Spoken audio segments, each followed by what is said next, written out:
એટલે ખાસ તો આમાં સત્સંગ કઈ કરવા જેવો છે નહીં. વસ્તુ શું છે કે આજે આપણે જ્યાં મેળાવડો છે બધા ભેગા થયા, વિનુભાઈના ફેમિલીનું ધન્યવાદ કે ભાઈ એને ગુરુ કૃપા થઈ અને આવું આયોજન કર્યું, એમને બધાને આપણે દંડવત પ્રણામ કરીએ. બીજું ખાસ કે આપણે છેલ્લા ઘણા સમયથી મયુર બાપુ તમને ફોન કરીને બોલાવે, એના સેવક હોય કે ન હોય એની યાર કાંઈ એને લાગતું વળગતું નથી, પણ તમને ત્યાં બોલાવે છે એની શું ગતિ આલી એને ખબર છે કે તમને લોકોને ખબર છે.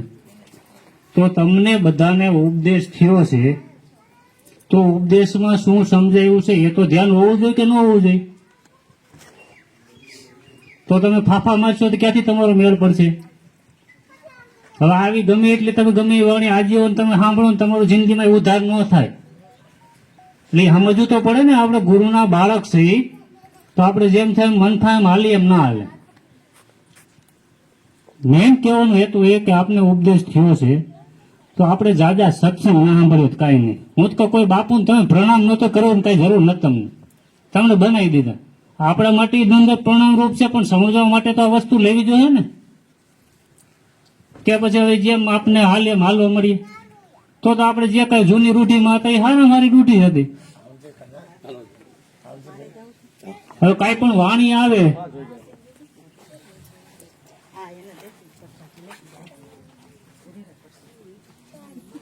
આ સંતો મહાપુરુષોએ મહેનત કરી અને વાણી પ્રસ્તુત કરી, શેના માટે કરી છે કોઈને ખબર છે? રાત ઉજાગરા કરીને એ વાણી બનાવેલી છે અને એ આખે કોઈનું જીવન છે. એમાં એમને નથી, આપણી જેમ નથી કે હાલો આવ્યા ખાઈ લીધું પી લીધું ભાગી ગયા પૂરું થઈ ગયું. એટલે વાણી રહીને એ તમને ઉપદેશ તરીકે છે, તમારે એને સમજવાની છે તો તમારો ઉદ્ધાર થાય. બાકી વાણી તેની રીતે નિંદન દેવાની કાંઈ ફેર નથી પડવાનું, એ આજીવન રહેવાની. કબીર વહી ગયા તો આપડા કોઈ હગા ન થતા, સમજી લેજો. કાયદેસર રીતે ન થતા, વ્યવહારિક દ્રષ્ટિથી જોઈએ તો. પણ એની વાણી શું કહેવા માંગે એ તો જોવું પડે કે ના જોવું પડે? એટલે મારે તો ખાસ વિશેષ તો હું ન કહી શકું, પણ જેટલા પણ આપણે ઉપદેશી છે કાંઈ ના કરી શકીએ તો કાંઈ નહીં. આપને જે ઉપદેશ થયો આપણે બાપુએ અંદર વાત કરી, એને વારંવાર પૂછ્યું કે ભાઈ મેં શું વાત કરી. આપણે એટલો માહોલ બેઠો હતો. તો પહેલા ઉપદેશની તમને જે વાત કરે એ તમારા લક્ષ્યમાં નથી તો આપણે ક્યાંથી ઉતાર થાય? વિચાર તો કરો તમે.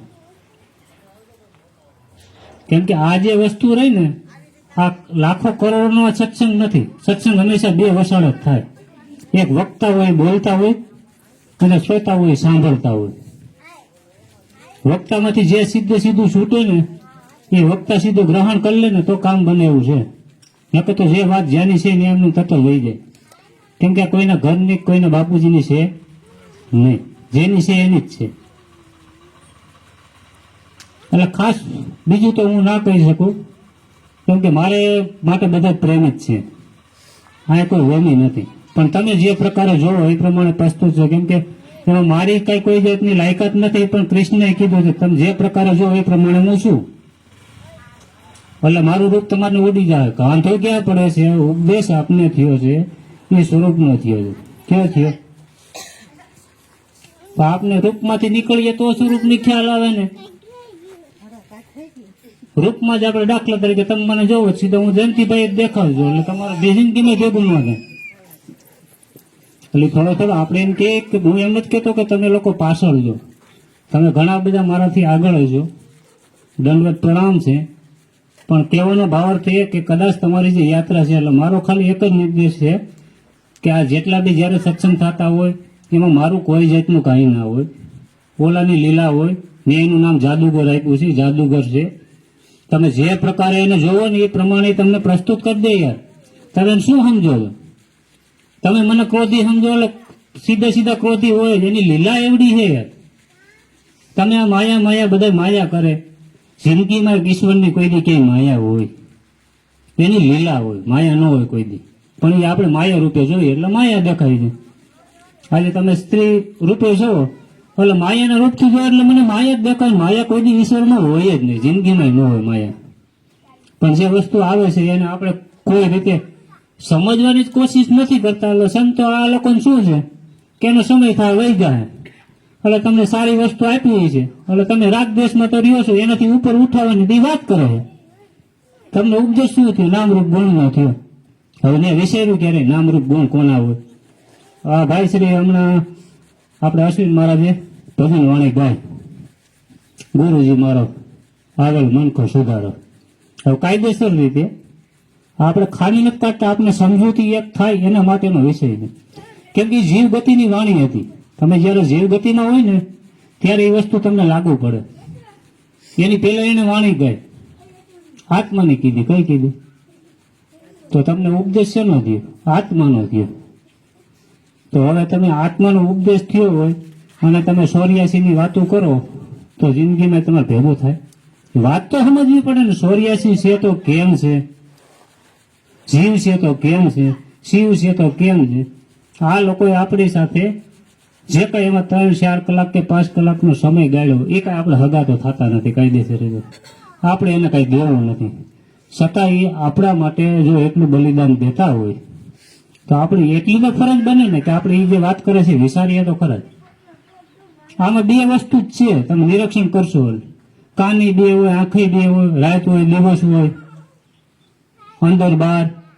એટલે આ બધી વસ્તુ આપની જવાબ આ જેટલું રહ્યું ને એ બધું નિરીક્ષણમાં તમે કરો મજા જ છે. આત્મજ્ઞાની દુઃખી ન હોય કોઈ દેનું કારણ શું છે કે એને બધું દેખાય છે નજર સામે. કઈ રીતે દુઃખી હોય? તમને દુઃખની પાર તો બતાવી દીધા ઉપદેશમાં કે ભાઈ તમે છો તો આ છો જેમ છે એમ. હવે ત્યાં ધ્યાન જ નથી રહેતું આપણે, એટલે દુઃખી. ઘણી વાર આપણે સત્સંગમાં જઈએ તો અરુણ બાપુ કહેતા હોય કે ભાઈ ધંધે લાગવું હોય તો અહીંયા ધક્કો ખાતા નહીં. પણ હવે વાત કરે છે એ આપણે સમજાવી તો જોઈએ ને, નકર હળીએ પછી ચાલુ જ રહેવાની છે. તમને કોઈ પણ જગ્યાએ આનંદ મળે તો તમે જાઓ. અહીંયા જાય તમને તિરસ્કાર કોઈ કરી નાખે તો તમે વહી જાઓ ને. તો પહેલાં તો આપણે ગુરુના બાળક છે, તો પહેલાં તો આપણી અંદર થોડીક એટલી તો વિવેક બની શકે. ક્યારેક એવું આપણાથી ભૂલ થઈ જાય તો આપણે માફી માગી લેવી જોઈએ, અથવા તો બનતી કોશિશ છે અવિવેક ના થાય એનું તો પહેલાં આપણે કાળજી રાખવી પડે. આપણે ઉપદેશ થયો છે, સતનામનો ઉપદેશ થયો હોય તો સત્ય શું છે એ આપણને ખબર હોવી જોઈએ. આજે હું એમ કહું બોલે બીજો નથી, પરમેશ્વર છે પોતે, આ બધે સંતોએ કહી દીધું. એ એમ નથી, એને સમજવું પડે. બોલે બીજો નથી, પરમેશ્વર છે પોતે. કેમ કે સિંહ નહીં છે તો જાવલીની હામાં કાં નથી જવાત. તમે જો એ કેપેસિટી હોય તો સિંહ તમને કઈ કરી ન હોય, એ ફાઇનલ વાત છે. ત્યાં વિશ્વાસ નથી કરતો. કેમ કે બોલવાનો વિષય ને અનુભવનો વિષય બે અલગ પડી જાય. બાપુએ અંદર સત્સંગમાં કીધું કે આ તમને ઉપદેશ થયો તો એ તો હજી ઘણી પરાકાષ્ઠા. શરીર તમારે છોડીને જવાનું, તો એની જે કોઈ અનુભૂતિ છે તો એ લેવલે આપણે જવું તો જોશે ને. આપણે પૂછવું જોઈએ. પહેલા નંબરમાં મને તકલીફ ક્યાંક જ પડે, આપણે હવે એમને બેઠા રહીએ ને એ જ ખોટી ભૂમિકા છે. હું તો કહું સત્સંગ થાય ને એમાં બે વસ્તુ જ થાય. કાં તમારું સમાધાન થાય એટલે શાંતિથી બેસી જાઓ, અને કાં તમને પ્રશ્ન ઊભો થાય. તમે જો ગ્રહણ કાયદેસર રીતે કર્યું હોય તો પ્રશ્ન ઊભો નથી થતો, એનો મતલબ કે તમે છો ને એનાથી ઉપર ઉઠવાના નથી. અને પ્રશ્ન ન ઊભો થયો તો સમજી લેવાનું તમે છો એ આગળ વધો. કેમ કે આગળ વધવાની યાત્રા આ બધા શું છે કે વસાડે ભેદ નાખી દીધો કે અભ્યાસ કરો તો તમારો મેળ આવે. હવે આપને એ ખબર નથી શેનો અભ્યાસ કરવો એમ. અભ્યાસ એટલે આમાં નવીન શું હોય, બીજું કઈ આવે એમ નથી. આ વાતું છે એને વગોળો, જોવો, તપાસો. ખાલી હું તો કહું આ બધા જેમ કીધું ને એમ શરણે, એટલે હાસા દિલથી શરણે થઈ જાવ ને એટલે એ એટલો દિલાવર માણા છે. તમને એવું સામે આપશે ને કે તમે થાકી જાઓ લેવાનું. વ્યક્તિ વિશેષ ના જાઓ. બે હાથ જોડીને મને કોઈ વ્યક્તિ વિશેષ તમે રૂપમાં કરશો ને ત્યાં લગી ભેગું નહીં થાય. દાખલા તરીકે મારા ગુરુજી અત્યારે મયુર ભગવાન છે, તો હું જે કઈ હાલું છું ને તો એના ઉપર તમે વિચાર કરો. આ કેમ આમ હાલે? કેમ કે મારા બાયોડેટા કાઢશો ને ત્યાં લગી તમને નહીં ખબર પડે. દરેક સંતો તમારી ઉપર તમને નજર રખાવે. હું લઈને કહે કે તમે તમારામાં રહ્યો, તમારામાં ક્યારે રહી શકો?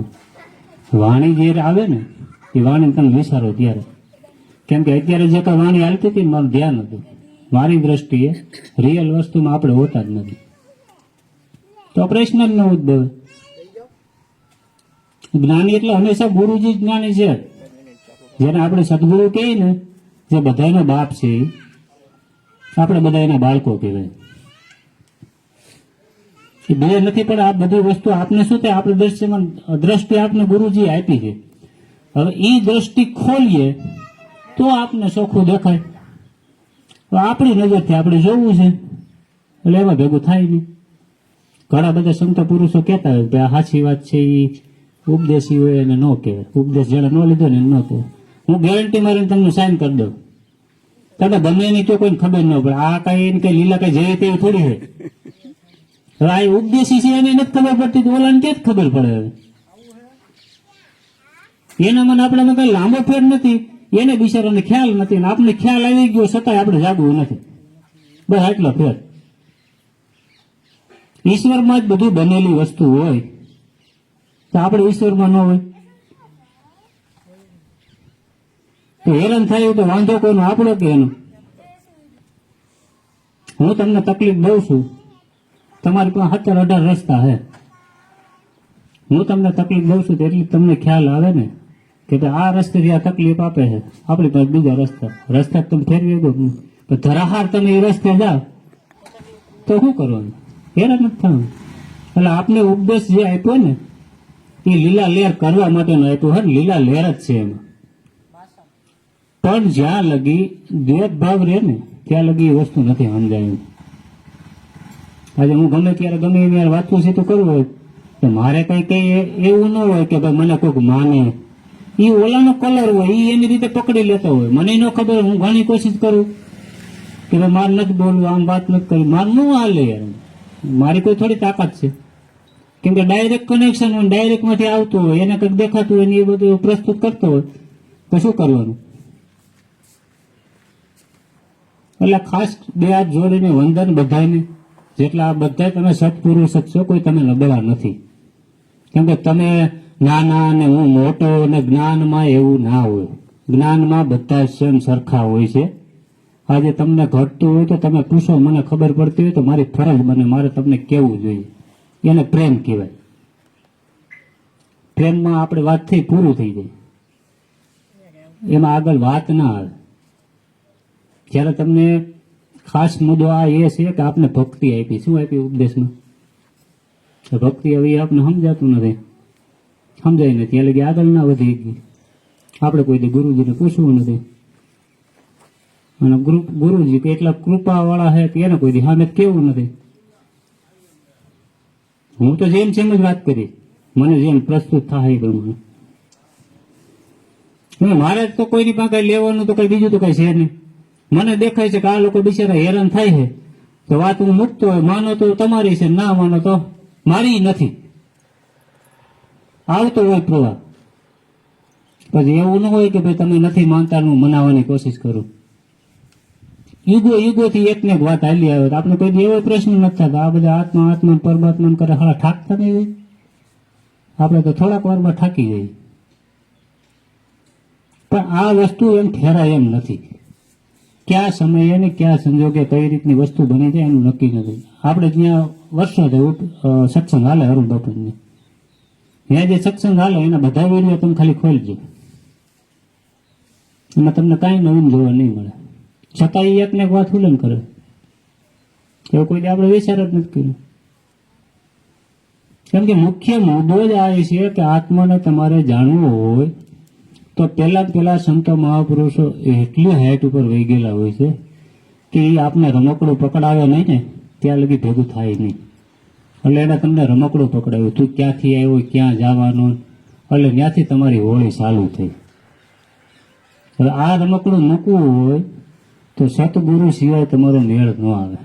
જેમ કે જે સતગુરુ એટલે એમાં કોઈ ભૂમિકા નથી, પણ જે સત વસ્તુને જે સમજી ગયા છે એ કોઈ પણ પુરુષ હોઈ શકે, એને તમે મળો તો એ રસ્તો બતાવ્યો હતો. વિનુભાઈનું ઘર છે તો મેં જોયું હું કોઈકને કહી આગું ભાઈ અહીંયા તમે જતા રહ્યો, હેરાન નહીં થાવ, તમને સીધું જડી જાય.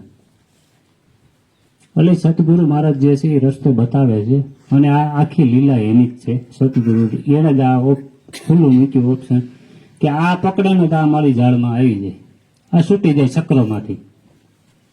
ચક્રમાંથી છૂટવું એટલે કાંઈ નવીન વસ્તુ નથી કે જે વસ્તુની આપને જાણકારી નહોતી અથવા તો હતી એને આપણે ભૂલી ગયા. એ લોકો આપને જ્ઞાન દ્વારા સમજાવે કે ભાઈ તું જેને જે સમજસ એ તું નથી, તું હકીકતમાં આ વસ્તુ જો. હવે બતાવી દીધું પછી આપણે તો ઓમાં જ રહેવું, ટેવ જ ઈ પડી ગઈ યુગો યુગથી. હવે એના માટે ત્યાં સંતો પુરુષોએ સત્સંગનું આયોજન કર્યું કે તમે સત્સંગમાં આવો, સત્સંગમાં આવો. હવે આપણે સત્સંગમાં નથી જવું તો ક્યાંથી મેળ પડે?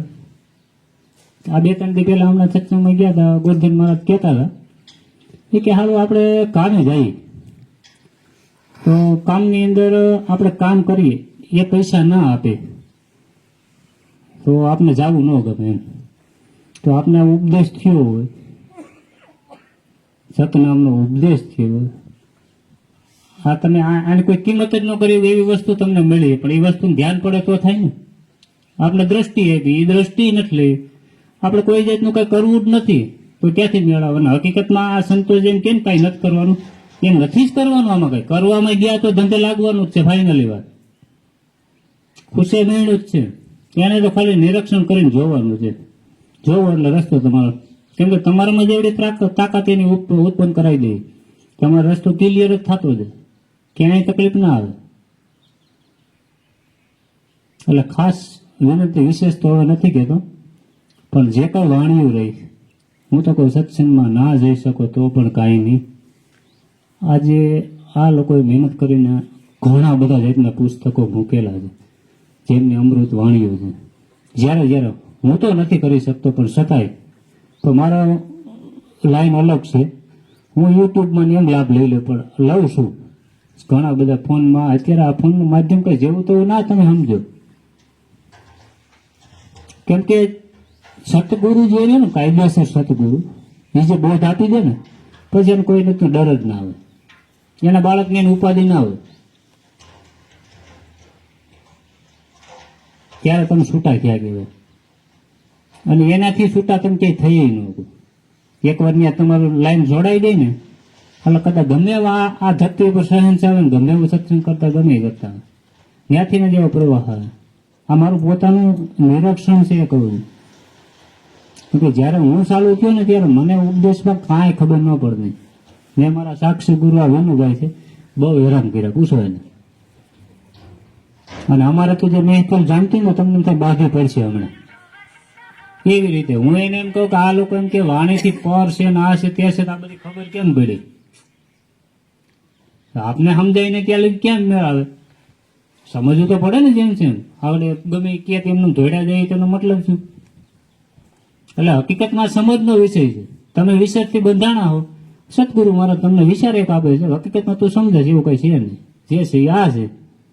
એટલે ત્યાં આપણે રહેવાનું, વાણીમાં જ આવે છે, સંસારમાં સોચ્યું રે, મન રાખ મારી પાસે.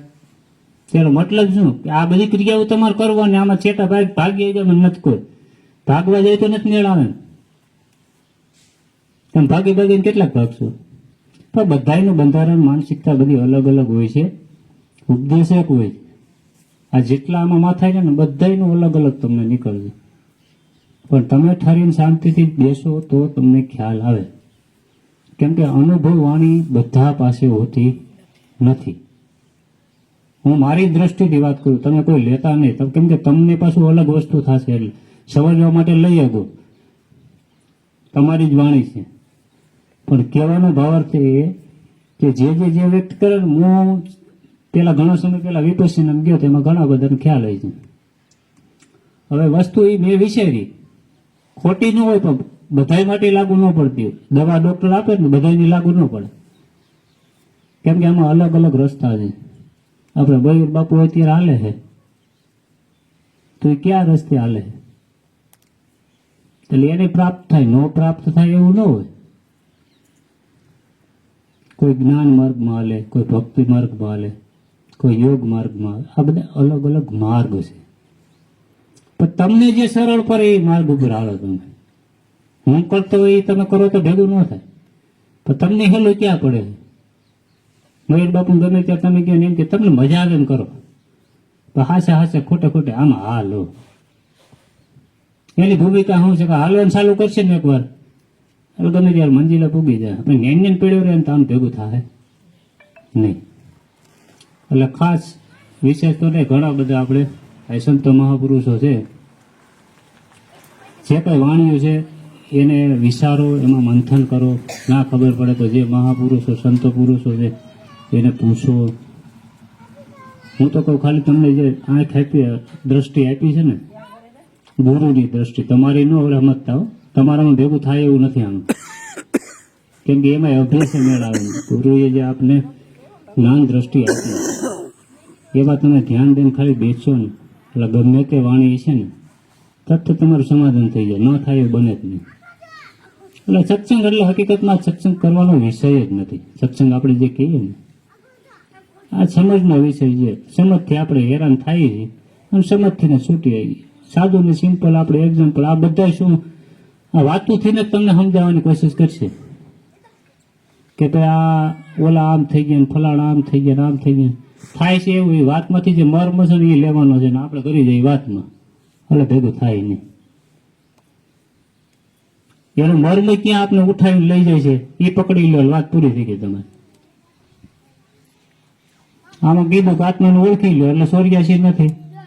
હવે તમને ઉપદેશ છે, તમને ખબર જ છે આત્માનું 84 બતાવે મને કોઈ, તે સમજનો મુદ્દો છે.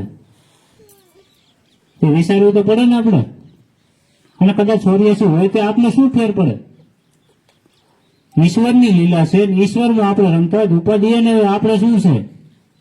જલસા કરો ને યાર, ખાઈ પીને મોજ. આપણે કોઈને કઈ જાજુ ન આપી દે તો કાંઈ નહીં, આપણી અંદર થોડું ઘણું કાંઈક એવું પ્રાગટ્ય થયું હોય ગુરુ કૃપા છે તો કોઈક હેરાન થતું હોય તો આપણે ખાલી એને વાત કરી શકીએ. કેમ કે એ સ્વતંત્ર છે. અહીંયા હરેક વ્યક્તિ સ્વતંત્ર છે. તમે ગમે એને કોશિશ કરશો ને એ જિંદગીમાં નહીં બંધાય. હવે હું કદાચ મને હોય મને ફાકો હોય કે હું આને બાંધી લઉં, એ તાકાતમાં સામે એ તત્વ છે કોઈના બાપથી બંધાઈએ. આ તો એને ખબર નથી એટલે એને ખબર પડશે પૂરું થઈ ગયું. બોલો સદગુરુ મહારાજની જય.